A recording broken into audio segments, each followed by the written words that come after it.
Okay, welcome back for part 3. The macro has finished checking through this list of things, so that's all done.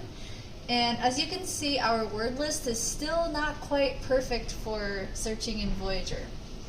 So now the macro opens this window, okay? So now we're gonna follow step 6 as it tells us, okay? Go to step 6. Now, this step is not usually necessary. All we need to do is remove any double ands left, but the macro typically has already done that for us. See, there's 0 left, so we're good. So now we have to clear this to get ready for the next step. Alright, it doesn't matter where we click, but I'll just put here, and we're gonna hit again Control-Shift-P, and we will start part 3. Okay. Now the macro is doing the final cleanup steps to make this list searchable in Voyager. Okay, so it gave us a complete message, and we're gonna go to step 8. So now, step 8 is the manual check. So we need to scroll through this list. Even though it looks very good, sometimes there's things in there that don't belong. Because personally, I wrote this and I cannot manually predict every weird character that happens in the Chinese language. So I may have missed something, and you need to go back in and make sure that there isn't a bracket or... Oh, if you see this, double quotes, that means there was a title here that was in English. So you need to go back to the Excel file and see, this has English in it, but it's okay because there's Chinese and the macro will pull up the Chinese title. But if the English is entirely, or pardon me, if the title is entirely in English, you do have to go back in here and manually check that, because this macro, again, is only for checking Chinese titles. We're not going to do that right now, though. Okay, but if you see double quotes, that's what it indicates.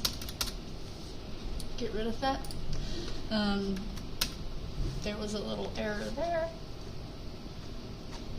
Okay. And it always adds these little extra quotes at the end, so let's get rid of those. Okay, and now we're ready to put these into Voyager and check them. So unlike an ISBN Duke check, we're not going to dump everything into Voyager at once.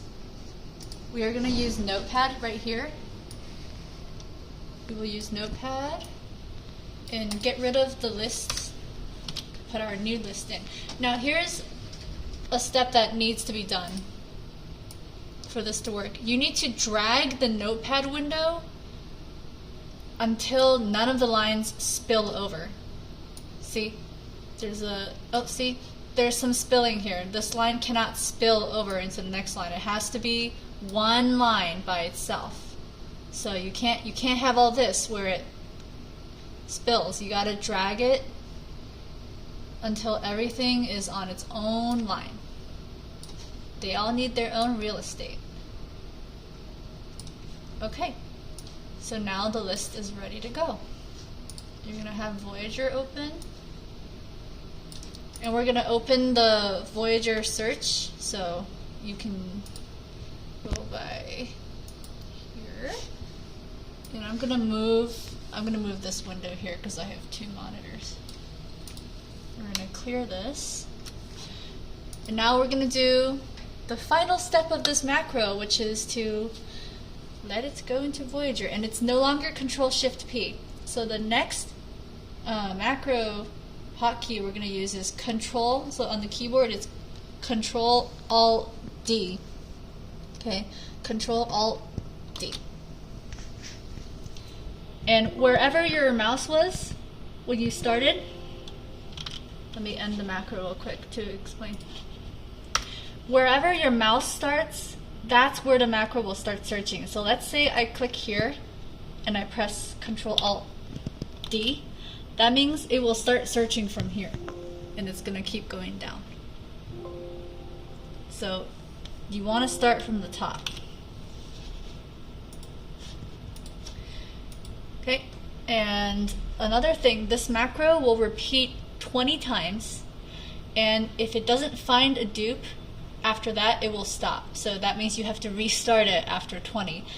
But if it does find a dupe item, it will highlight the dupe and, well, let's see. Let's allow this macro to find a dupe. So Control-Alt-D.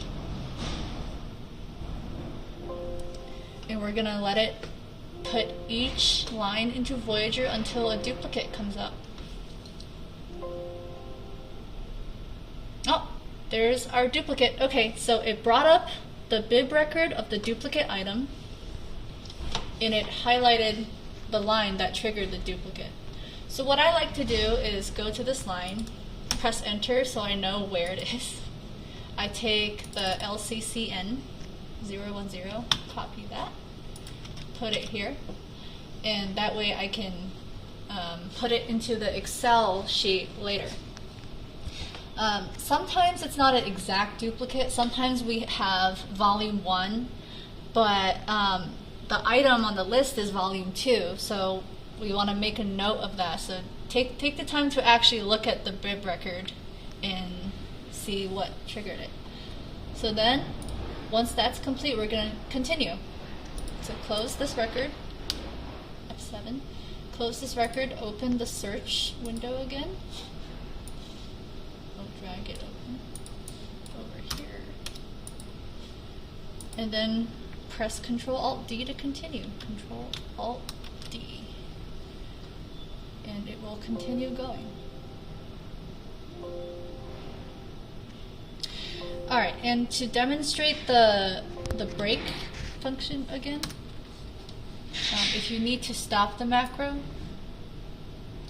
and if you don't stop the macro, if you let it run 20 times, it's not going to do anything harmful anyway, so it's not the end of the world. It's just going to make some annoying noises 20 times. So let's say you're at the end of your list, okay? You've checked all this, you got 6 things left. So you're at this step. You're going to press Control-Alt-D. And, well, let's see if it triggers any. Oh, it found a dupe. Okay. We'll start from here then. Control. Gotta close that. Get our search window back. Okay, we'll go from right here. Control-Alt-D.